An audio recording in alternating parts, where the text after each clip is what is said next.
Monday night, beginning of the week. What a way to start off your week than tuning in to this week's episode of Unapologetic with Chet and Duffy, right here on Fans Only Sports Network. Welcome, everybody. I'm your host, Chet, and of course, joined by my counterpart, Duffy. We're here to bring you some more NFL action. And of course, it's been a wild conclusion to the season as we get closer and closer each week.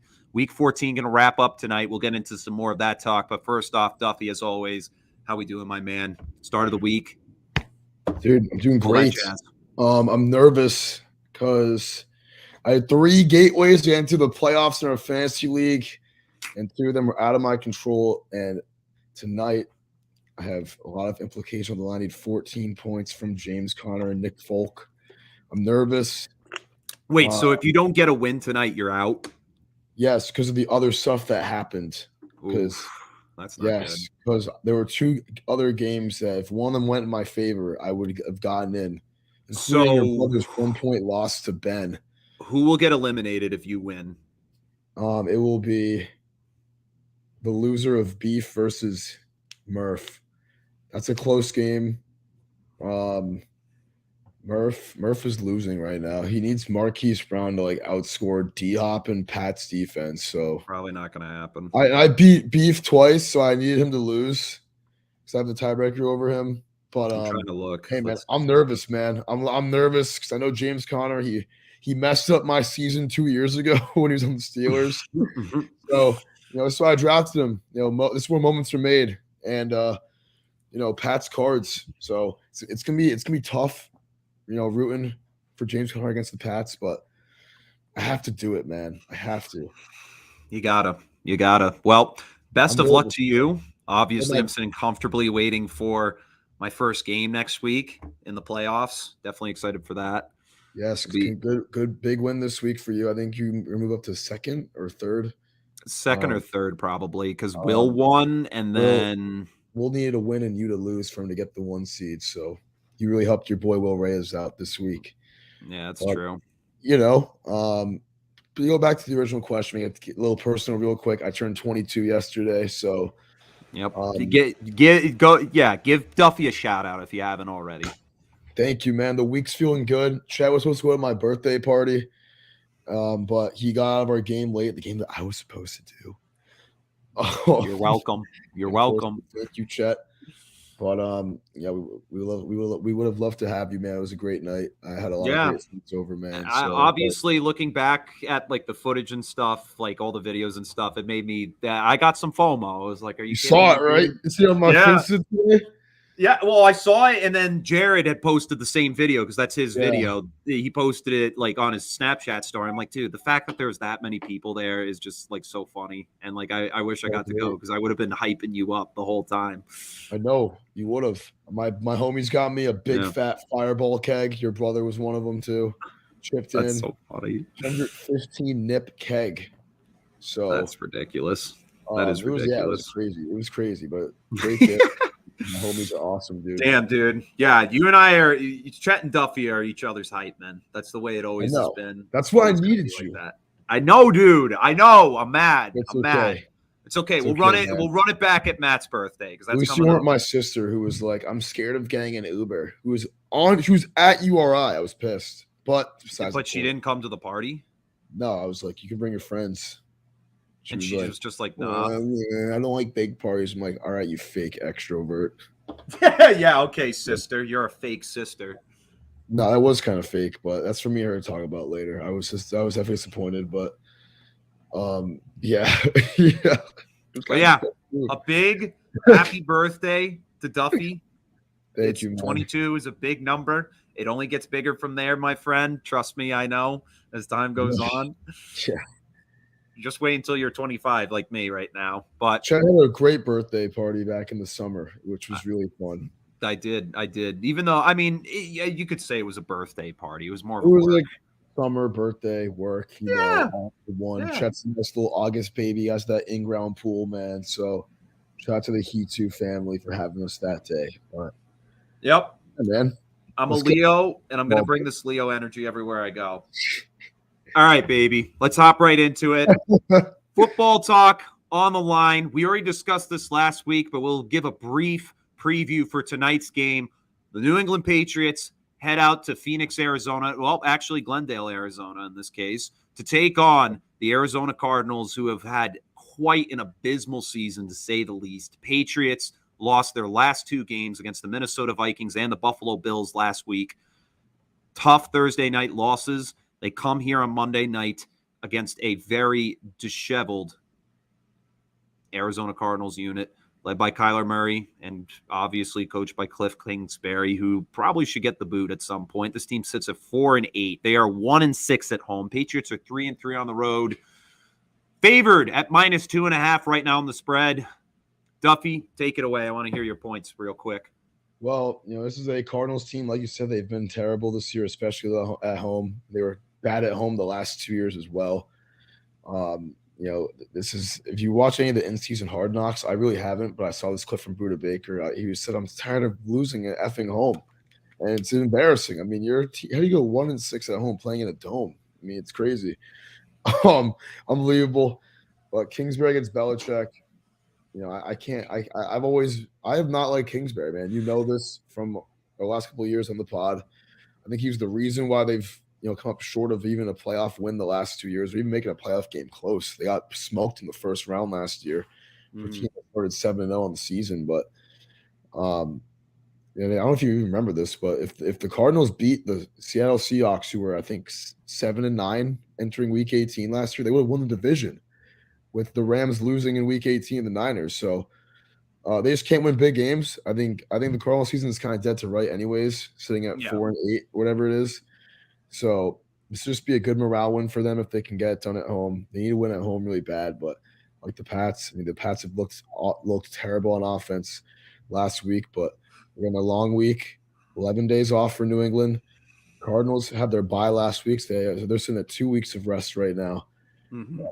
I just can't pick against my team in a game like this. I mean, this is a game the Pats have to win. If they win this game, they're right back in the thick of things for the 7th seed, with the Jets and Chargers both being 7-6 now, and even Miami losing yesterday to the Chargers as well. The Pats would be right back in it. They'd be right back in the mix, and really good in the mix as well. So they have to win this game. I like the Pats in this one. Sitting at 6-6, it's a must-win game. You hate calling games in Week 14, must-win, but it is. Sitting at 500, you look terrible on offense last week, terrible on defense the week before on Thanksgiving against the Cardinals. Should be a good pick-me-up game for the Pats if they can really just execute and do what they do best. I'll put my boy Nick Folk as the background because I need him tonight. But last time these two teams played in 2020, Nick Folk, game-winning field goal, that Cam Newton team, they upset the Cardinals, who were pretty good that year until they weren't. So I think they do it again tonight. Pats have won 2 in a row against the Cardinals, and I think Belichick beats his former third-string quarterback tonight in Cliff Kingsbury. Again, for the second time. Yeah. And I mean, when you look at the way this matchup's come together, tonight, the Cardinals, they're really playing backs to the walls. They are currently 13th in seeding in the NFC right now. If they lose tonight, they are more than likely eliminated from the NFC playoff picture.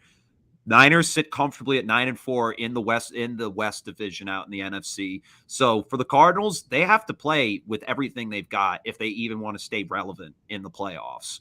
And I mean, right now, you've got a 7-5-1 Commanders and Giants team, both sitting at the 7-8 or 7-6 seeds in the NFC playoff picture. So the Cardinals are going to play competitive. I know that right from the get-go. Despite where they're set up right now, they're going to be playing with everything they've got. Patriots, they got to come with that A game. They got to come up with the great plays that we saw from last year that brought this team to the postseason. They need to get more people involved offensively. We need to see Jonnu Smith, Hunter Henry, Kendrick Bourne, whoever is active, that is. Kendrick Bourne, I don't think is active tonight. But regardless, they need to get all the weapons involved for Mac Jones. They can't just solely rely on Jacoby Myers, Ramondre Stevenson, and the usual suspects on this Patriots offense that we see time and time again. The defense, they've done their job. I mean, against Minnesota, there was only so much they could do. That's a high-powered offense, but when they played their division rival Bills, which are also a very high-powered offense, they came to the dance. Simply, the offense just did not. So it takes 2 to tango in football. If your offense can't do it, and your defense is doing it, it's just not going to work out. So at the end of the day, we need to see both sides of the ball work together in this one. And I think it comes with the run game at first, but then Max got to elect to the pass plenty of times in order for this team to actually be successful, in my opinion. That's how we see this play out. Yeah, and we saw, last Thursday, you saw the viral video of Mac Jones saying, throw the effing ball. The effing quick game sucks. So he's not wrong. He's not wrong. And this is the Vikings. This is a Cardinals secondary that's been very, susceptible to laying up the big play this year. I think this is a good game to take advantage of that. Get your guys comfortable, get your guys loading. The Pats can really only afford 2 more losses at most if they want to actually make the playoffs this year. We got games against, after the Cardinals games, I say this every week, Raiders, Bengals, Dolphins, Bills. I mean, those are 3 contenders really for the AFC in those last 4 games. And even the Raiders have been red hot recently. Yeah. And this is a game the Pats have to win. And they got to take advantage of that. They got to work on the pass game. Hopefully they have over the last 11 days, but we'll see tonight. And I'm hyped. I'm more nervous than hyped because of my fantasy situation. Yeah. But I love every Pats game I watch. Yeah. But I'm taking the Pats tonight. I think it's going to be, intermediate amount of scoring. I think it'll be a similar score to a couple years ago when the Pats played the Cardinals in Gillette. I'm going to say Pats win this one 24-21. It'll be a lot closer. That spread will be really close. It'll be a sweat. Nick Folk, game-winning 50-yard field goal to send me into the postseason. It would be electric. Give it to me, baby. Yeah, I like that pick. I'm also going to take the Patriots. I think they will cover the spread and some in this one. I still think the Cardinals will play it tough and competitive, but I think the Patriots will find a way to sneak ahead and walk away with a win. I'm going to say final score in this one, 24-16, Pats. Okay, don't mind it. Yeah. Don't mind it. So that does it for the Patriots segment. We're going to move into, since we usually would bring locks and upsets in, we're not going to do that since we'll be back Thursday morning to do that. Top 3 players of the week will be coming up in just a moment, but we're going to talk about some matchups that really shocked us this week. And starting at number 3, we got to talk about the Jags-Titans. Because, not saying this to throw shade, but Duffy and I both agreed at this time that the Titans solemnly dominate this Jags team that struggled ever since they beat Baltimore. However, Trevor Lawrence just said, hey, screw all that noise. I'm on a mission this week, and lighting up the board. 4 total touchdowns on the game, 1 on the ground, 3 through the air, over 300 passing yards, nearly breaching 400 on the mark, and throwing 162 of those to Evan Ingram. It was an amazing game, and the Jaguars solemnly defeated the Titans 36-22 in Tennessee. That is something you don't see every day, especially from a Jacksonville Jaguars team. Sure don't see it every day is right. And that's the first Jaguars win against the Titans in 3 years since 2019, week 2, with Gardner Minshew doing some magic. So Titans have dominated this rivalry. Even the year the Jaguars win the AFC Championship, the Titans still beat them twice. So it's a crazy game. I think Jacksonville might be the weirdest team in the NFL right now, genuinely. Oh, for sure. This is a team that's capable of dropping 10 points 1 week and then 35 the next week. And we've seen, their last 3 games, great example. They beat the Ravens, they get destroyed by the Lions, and now they just destroy the Titans. And that 36-22 score, the game was more lopsided than that. Jacksonville was up by 3 touchdowns at one point in this game. They really messed up Tennessee Titans. And Trevor Lawrence, we could put him on our top 3 of the week, but we already put him the other week. And he had another spectacular game, 368 yards, 3 touchdowns for Trev, and looking like that franchise quarterback that everyone thought he was going to be entering the NFL. And yesterday was a big win. Jaguars, they're only 2 games behind the Tennessee Titans right now for the AFC South. So, the Titans have lost 3 in a row. We'll see how it unravels eventually. But I gotta admit, I did overrate this Titans team the last few weeks. I was really high on them. Especially after they almost beat the Chiefs without Ryan Tannehill, with Malik Willis throwing for 50 yards in that game. They still almost won. Hey, I overrated them a little bit. They've gotten really exposed the last 2 weeks and games that they should have been in. I don't think they were ever gonna beat the Eagles last week, but against the Jags at home. You got to win that game. So this game shocked me a little bit. I shouldn't have been that shocked, but uh, hey, my lock of the week, I'll admit, took an L. So hey, we all kind of overestimate, I guess, what the other team brings to the table. And I mean, Derrick Henry still ran all over the Jaguars on 17 carries, had a 50-yard long run, and had 121 total yards and a touchdown on the day. But the biggest factor that has really been the weakness to the Tennessee Titans this season has been the pass game. I mean, despite Ryan Tannehill throwing for 254 yards, he doesn't have many options to throw to. And the fact of the matter is, Trevor Lawrence has players like Zay Jones, Christian Kirk, Jamil Agnew, Marvin Jones Jr., and Evan Ingram. Evan Ingram, 11 receptions, 162 yards, and 2 TDs. That is, without a doubt, a career high for him in receptions and yardage. So we didn't even see him perform like that in New York. So let alone here in Jacksonville. That's an amazing stat right there. And then, of course, Trevor Lawrence, 30 for 42, 368 passing yards, 3 touchdowns, and on 3 carries for 7 yards. He had 1 touchdown on the day. Team total was only 60 yards rushing, which is incredible.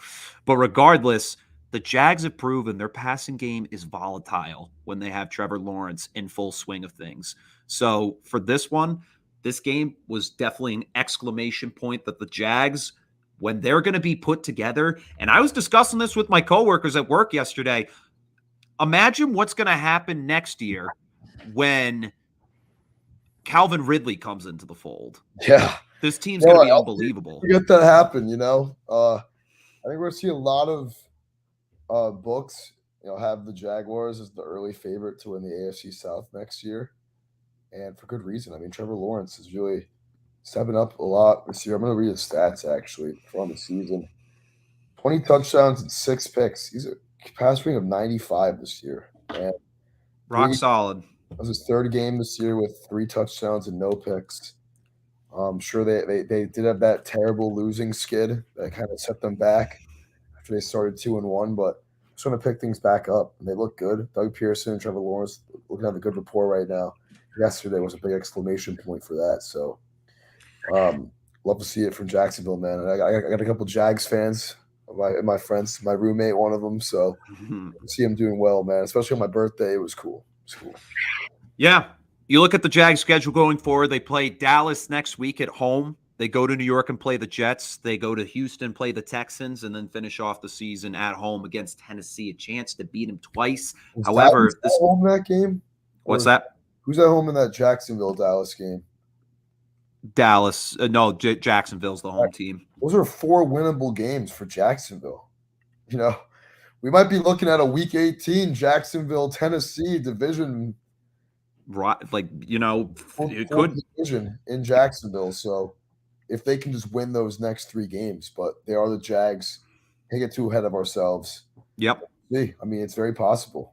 It is very possible, and it definitely sheds a lot of positivity on a team that really has been the definition, as my brother would call it, a poverty franchise. So the tide may be turning. It may not be one of those tides that really turns in the most upright, positive direction, positive slope, but they're going.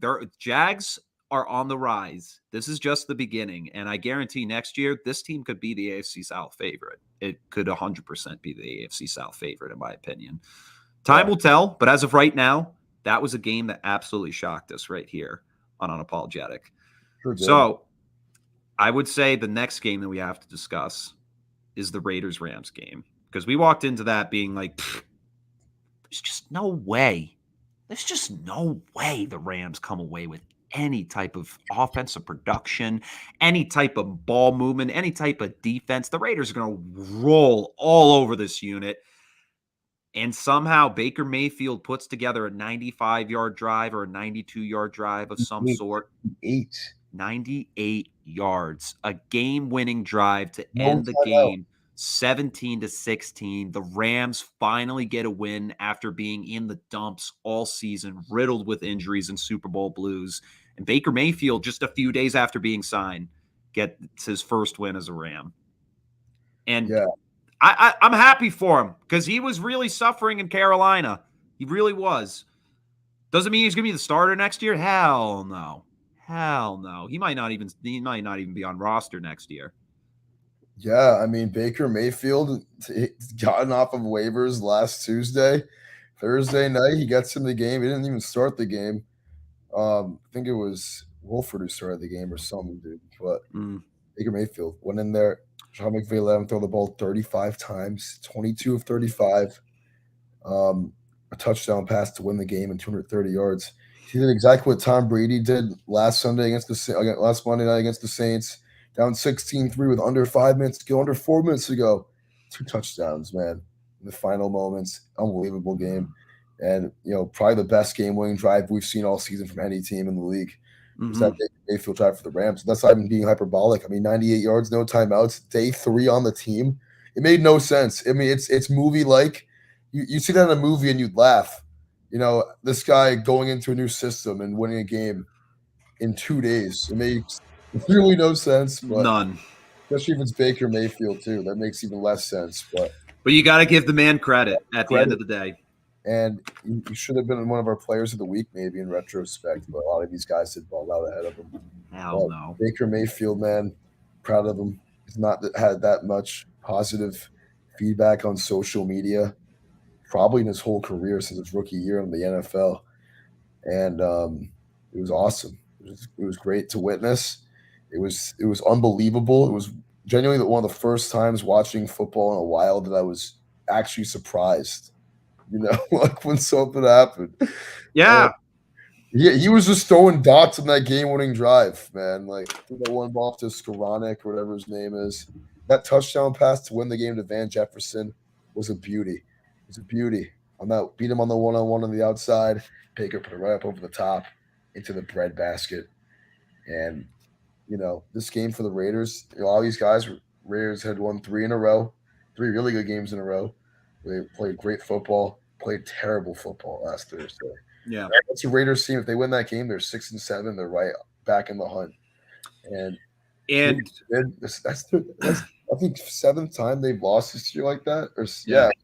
Or by a possession, and 5 of them they've blown leads in. Like Jacksonville up 17-0. The Chiefs, they were up 17-0. This game they're up 16-3. They lost every single one of those games. There's a couple more that I'm missing too. I'll look at their schedule real quick. Arizona Cardinals, they were up 17. They're up 20. Yeah, that's the biggest one right there. The biggest one. 0 in that game. And that's really when it comes to like big blown leads. Even that loss at home against Jeff Saturday in his first career game. Like, come on. Yeah. This Raiders team, they find ways to sell. They're the Raiders. What do you expect? Yeah. But Baker Mayfield, give him credit. And I think any team in the league, I don't care if it was against the Texans, that's a phenomenal game-winning drive. I think the biggest mistake in this game for this Raiders team was they relied too heavily on Josh Jacobs. 27 carries that night, 99 yards and a touchdown. But you look at what Derek Carr was dealing in this game. 11 for 20, 137, and threw 2 interceptions in this game. Yeah. I get it. The guy throws picks, but at the end of the day, pass the ball. You have the receivers. You have the unit out there. I mean, Devontae Adams on 7 targets only had 3 catches for 79 yards. That was his day. At the end of the day, for Derek Carr, he needs more than Devontae Adams and Josh Jacobs to win a game. That's the bottom line. He needs to be able to spread the ball out more. He wasn't doing that night. He was relying too heavily on those 2 guys to carry the offense. At the end of the day, I like Derek Carr, but he's a little overrated. No lie. I've been saying it for the last 4 years. Yeah. And that first pick he threw at the end of the first half was horrendous in the end zone. It was horrendous. You can't leave points off the board in a game like that. And you're right in the hunt. I mean, you just won 3 in a row to get yourself back in the hunt. You lose to the Rams, who had lost 6 games in a row before that. Going to be in the top 5 of the draft, but their pick's not even going to be theirs anyways. So it's going to Detroit. But that was a colossal choke by the Raiders. That was one of my favorite Raiders chokes in a while, man. Raiders go on to play the Patriots at home, followed by traveling out to Pittsburgh to play the Steelers, finishing off the stretch at home against the 49ers and the Chiefs. Right now, their hopes of actually making the postseason might be, what do you call it? What's the word? What's the phrase? Dead to rights.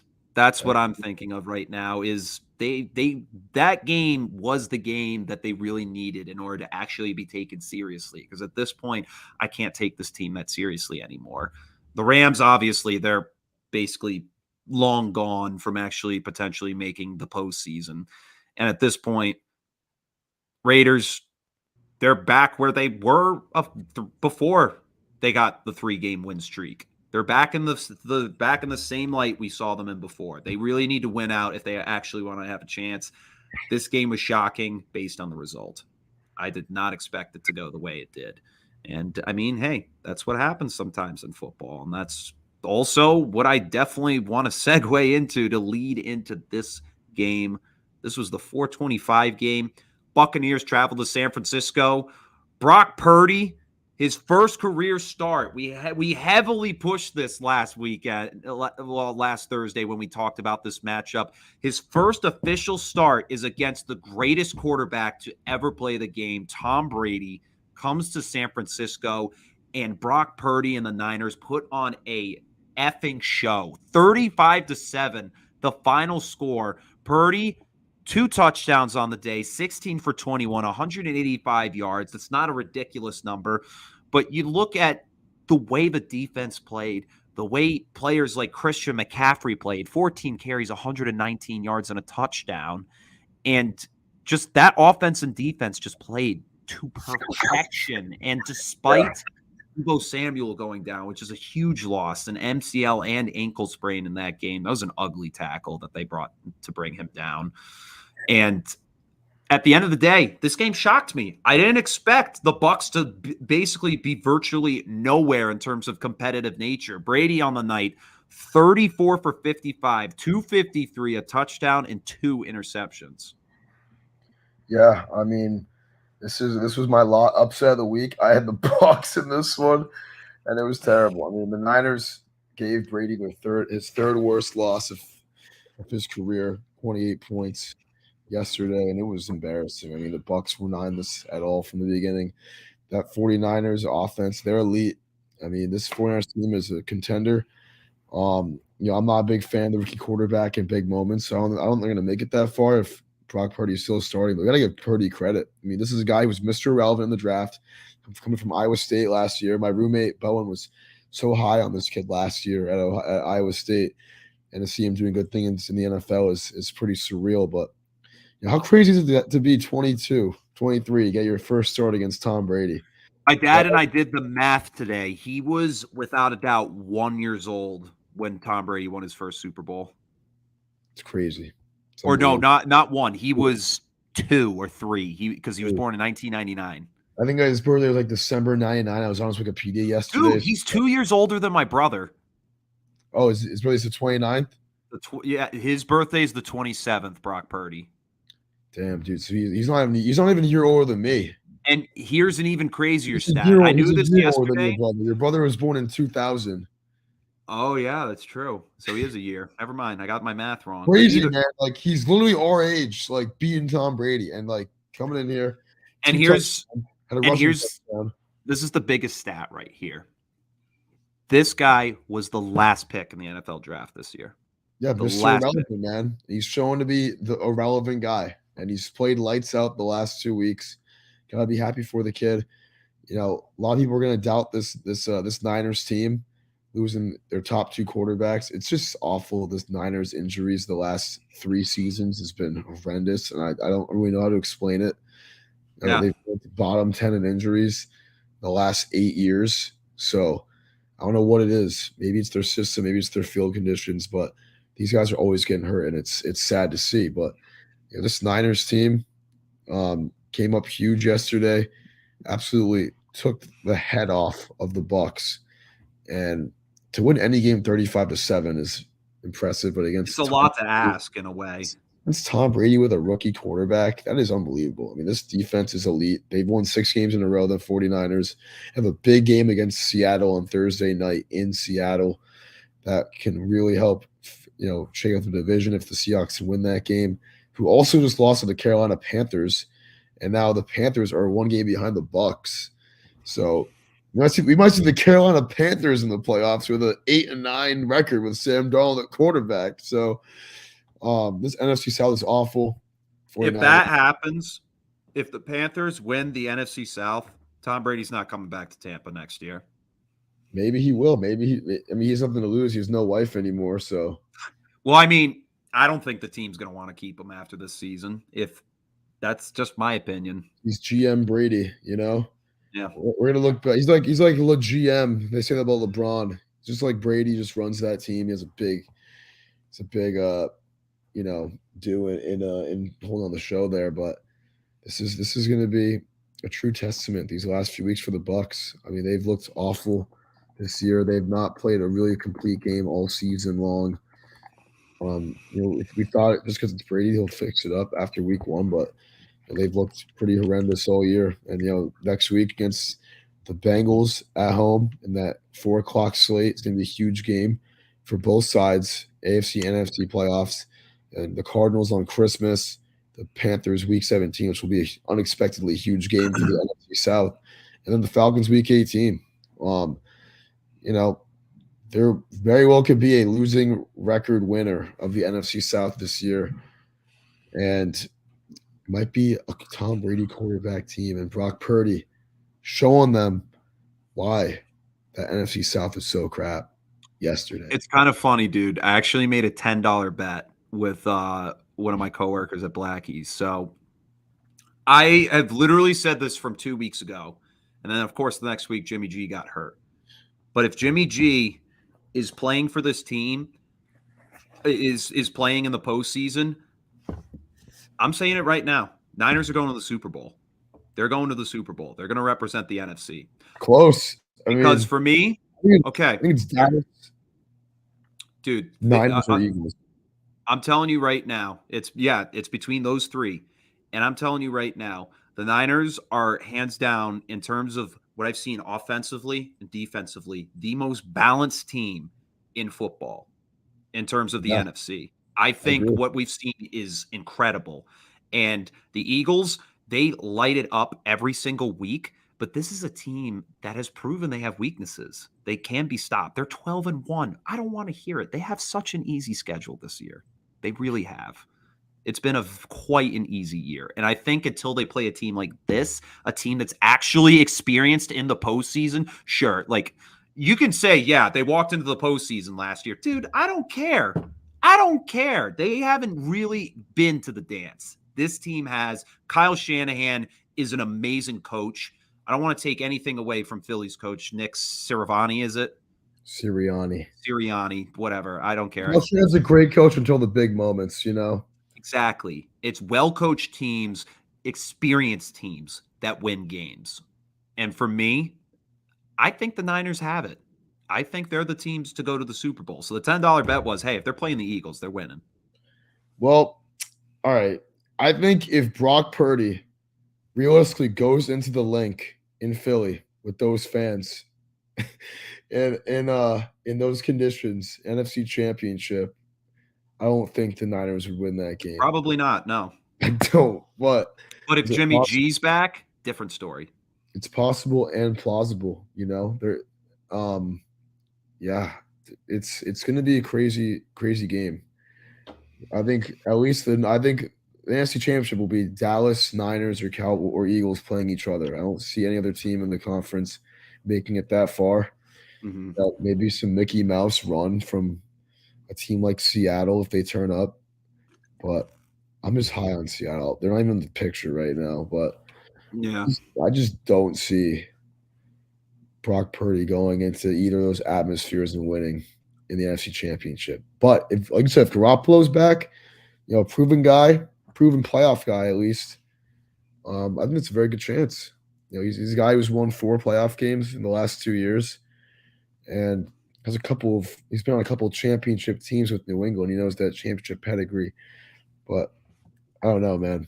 This Rams team is elite. They're so balanced, like you said, on both sides of the ball. But I just feel like I'm downing them too after they just spanked the Bucks. But Exactly. I just can't trust rookie quarterback in an NFC championship. It's never happened before, ever. Yeah.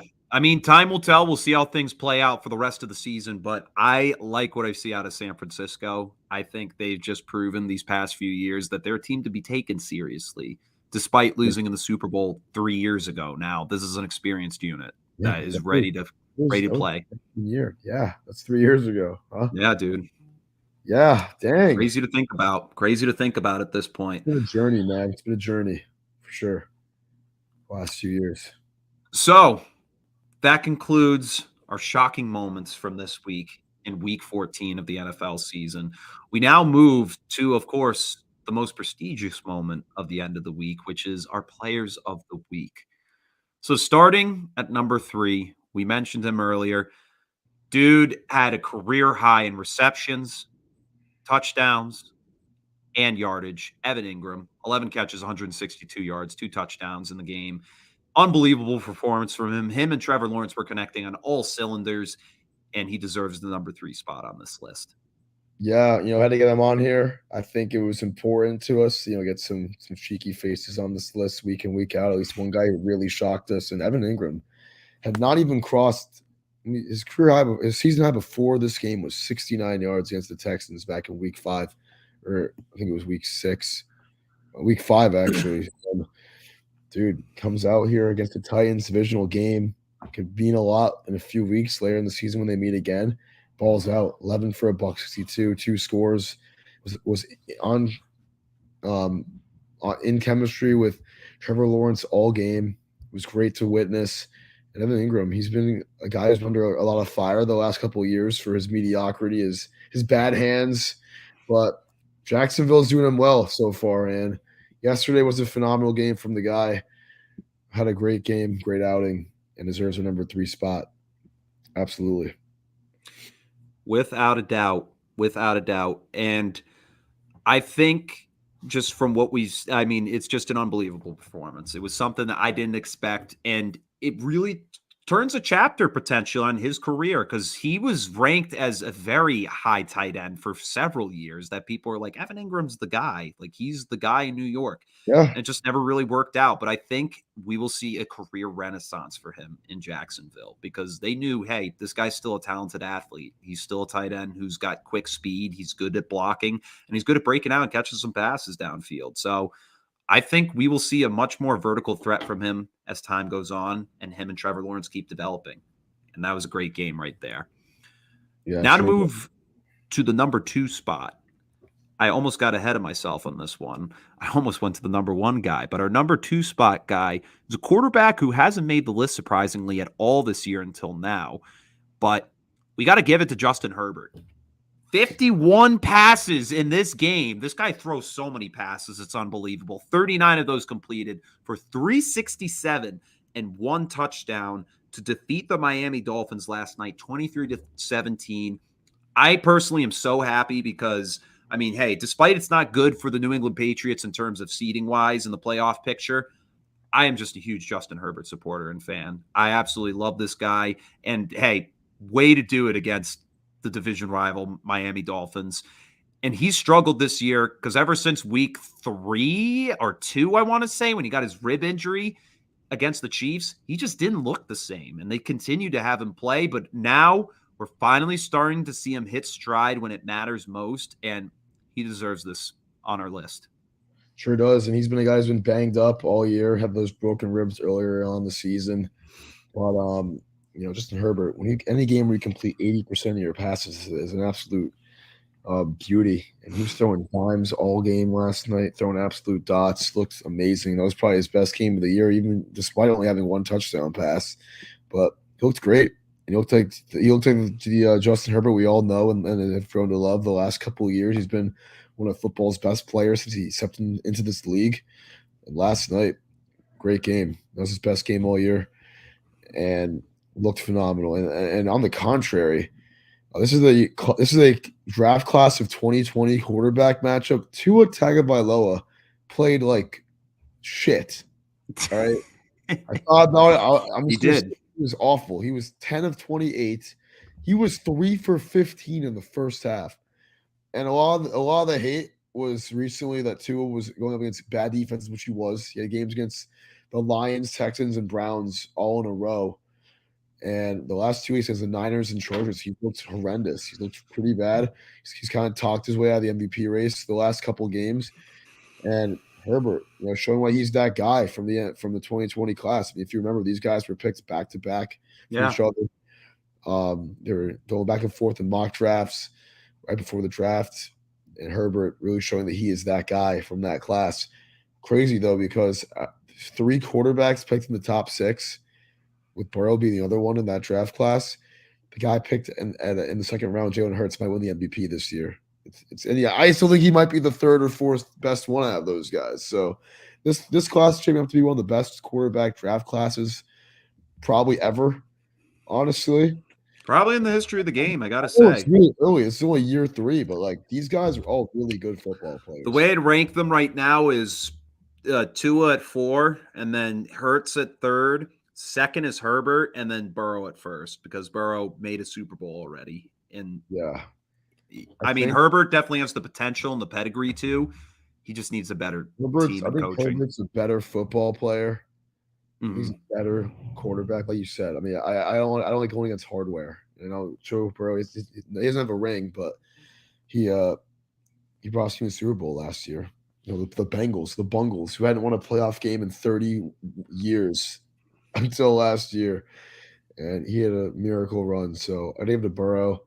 Then I would say Herbert, Hurts, and Tua. I said. But, I agree with your list, but I think 3 and 4 are really close. I mean, 2 is both those guys. Both of them have 22 touchdown passes this year. 2 has 5 picks. Hurts has 3 picks, but Hurts, his legs, set him apart from everyone else in that regard. But and he's made a postseason game already. 2 is the only one. Well, Herbert has not made the postseason yet. So not. But in terms of career statistics, just miles ahead of Tua. Yeah, he has been a top 7 quarterback since he stepped in the NFL, and people didn't expect it like that until he came into that Chargers game.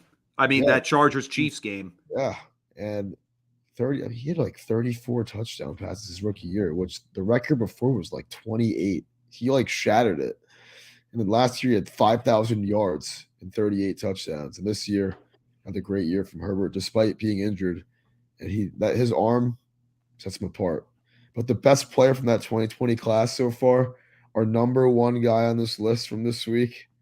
Before you mention that, before you do, I want to give an honorable mention to one player in particular on the Kansas City Chiefs. Jerick McKinnon has been absolutely dead silent this whole season. Yesterday had 7 catches for 112 yards and 2 touchdowns. One of those was a 50-yarder that somehow Mahomes miraculously just was able to just go boop and like just pop the ball out, and McKinnon was right there for it. Did you see that play? Yeah, I think so. Yeah, dude, it's just one of those Mahomes improvised throws that literally shouldn't have ever been completed, and it went for 50 yards to the end zone. But yeah, I mean, Mahomes 3 picks yesterday. I'm actually trying to watch this play right now because I did fall asleep for a little bit during the 4:00 games. Yeah, go ahead and watch that clip. That clip's nuts. That was a crazy game. The Chiefs were up 27-0, and then suddenly the Denver Broncos turned to the Broncos we all thought they'd be before the season. They raked off like 4 touchdowns, almost came back and won. They ended up losing by 6 points. Russell Wilson had a great game. Judy hat-trick of touchdowns. But Mahomes, 3 picks, kind of talking his way out of the MVP race if he's going to keep playing like that. And Jalen Hurts, catapulting him as the favorite right now. But watching this Jerick McKinnon play, this better get me a little bit like activated for the night, Chet. Yeah, it'll turn you up for sure. Better see some Mac Jones magic like this tonight. I don't know, bro. Are you watching it right now? Yeah, that is ridiculous, dude. What? Dude, like that shouldn't have happened. What?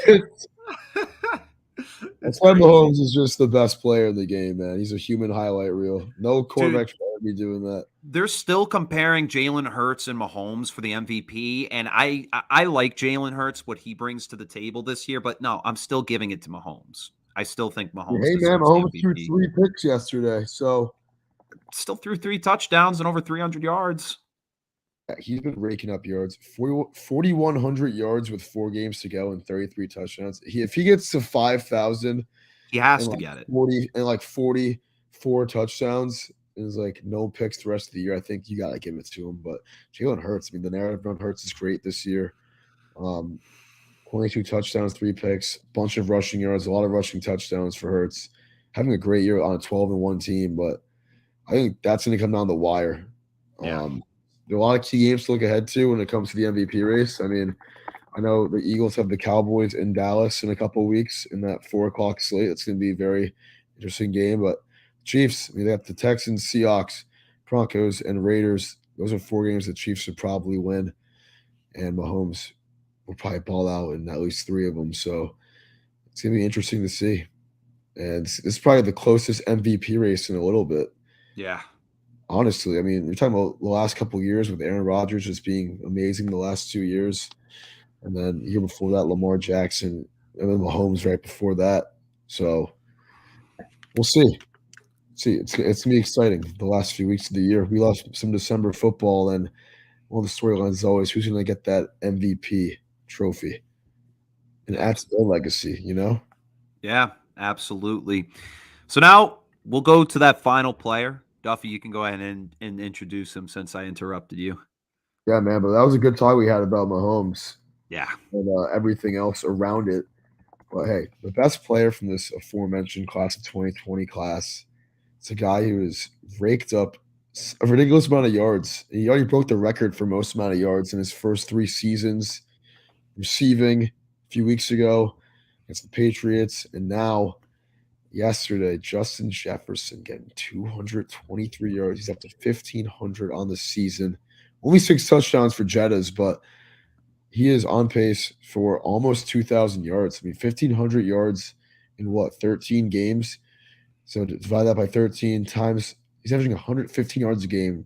He's on pace for 1,961 yards this year. It's crazy. So he is on pace to break the record. He's definitely the leader for Offensive Player of the Year right now, Justin Jefferson, and he's unbelievable. I mean, this guy he does not have bad games. He's a beast. He's on pace to be the best receiver of probably the 2020s, our generation, maybe. Yeah. I mean, week in, week out, he's just a perfect receiver, man. And I'm finally ready to admit that he's the best in the NFL. I was on the Tyreek train. I was on the Adams and Cup train. Yeah. Justin Jefferson is the best receiver in the NFL. And I think there's a good margin, honestly. Yeah. And he's proven it, honestly, from a silent perspective. We haven't really seen him get loud on social media. We haven't really seen him do much besides, I guess, the gritty blowing up or whatever. That's a trend now. But, like, regardless, this is a guy who's just kept his head down and played the game. And that I give nothing but the utmost respect for that in Justin Jefferson.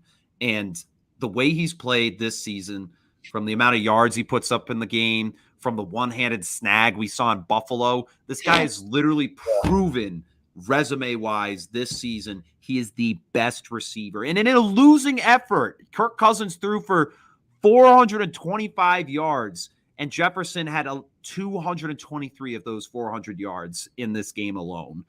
And he's just proven he's the reliable guy. He's the guy who's going to run the routes, sneak past the secondary, and still find a way to get open. And for me right now, Justin Jefferson absolutely deserves Player of the Week. He's already earned it a couple of times. He's already been on this list a few times, but this week, it's without a doubt, he deserves it. True does. Absolute stud. When I took at him and Tyreek Hill's numbers, I just did. I mean, Jefferson and Tyreek both with 6 touchdowns on the season. Jefferson with 99 catches, Tyreek with 100, and Tyreek only has 40 less yards than Jefferson. So, hey, the MVP race was going to be close.